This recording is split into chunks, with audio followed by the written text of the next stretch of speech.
Hi guys! Today, gagawa tayo ng beef broccoli with oyster sauce. So, ito ang ingredients natin for beef broccoli with oyster sauce. So, meron tayo ditong at least 2 to 3 cups of broccoli. Meron tayo ditong 1/4 kilo beef sirloin. And ginawa natin is slice natin na into thin slices. Then, meron tayong soy sauce for marinating. Then, meron tayong oyster sauce. And meron tayong vinegar. Meron tayong slurry, so which is cornstarch with water. And then, meron tayo ditong onion, chopped, garlic, chopped, meron tayong cooking oil, and meron tayong salt and pepper. So, first gagawin natin, ibabad natin yung beef. So, we have here also hot water. Then, ang gagawin natin, ibabad natin yung ating broccoli dito sa ating hot water. So, hot water natin. Abad natin yung broccoli natin. For a couple of minutes, at least maybe 2 to 3 minutes.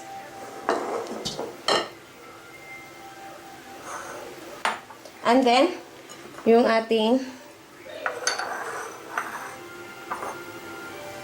beef. So, gagawin natin sa kanya, lagyan natin ng paminta at asin.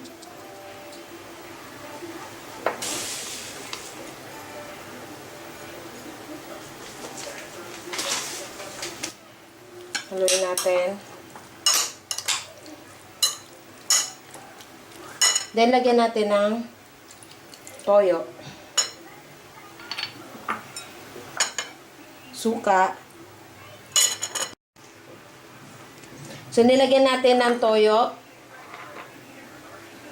at saka suka at konting cooking oil. Lagay natin yung ating garlic. Then, yung ating half na ating onion.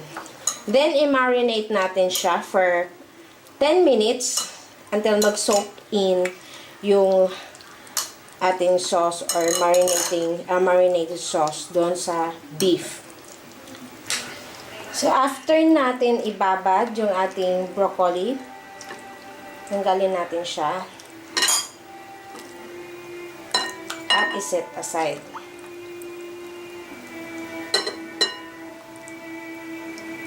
After natin i-marinate yung ating beef sirloin, i-fry naman natin siya. So, meron tayo dito cooking oil. Lagay natin yung ating beef.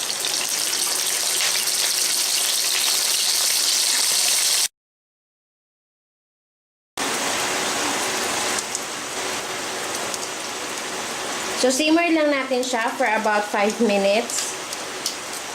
Then, idadagdag na natin yung ibang ingredients. Gagawin na natin, papalabasin na natin yung katas at papalambutin natin ng onte.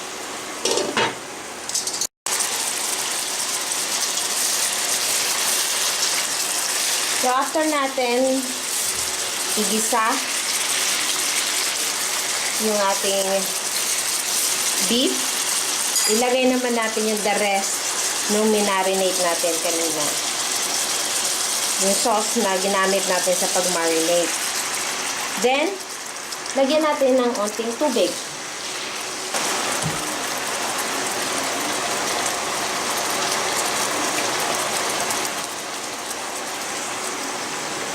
There. So, papalambutin natin ulit yung ating beef. So, after natin palambutin yung ating karne, pwede na natin ilagay yung vegetable natin. broccoli.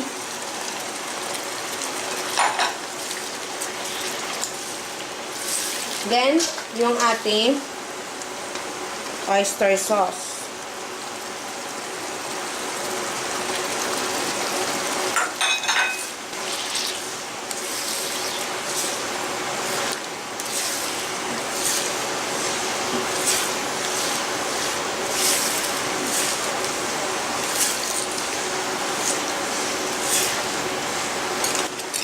Then, lagyan natin ng ating slurry o yung cornstarch na may water.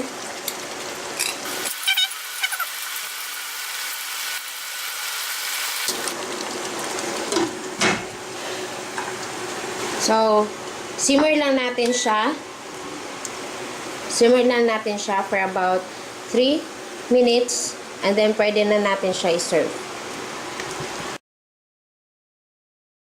So, there we go. Ito na ang ating beef broccoli with oyster sauce. Try guys!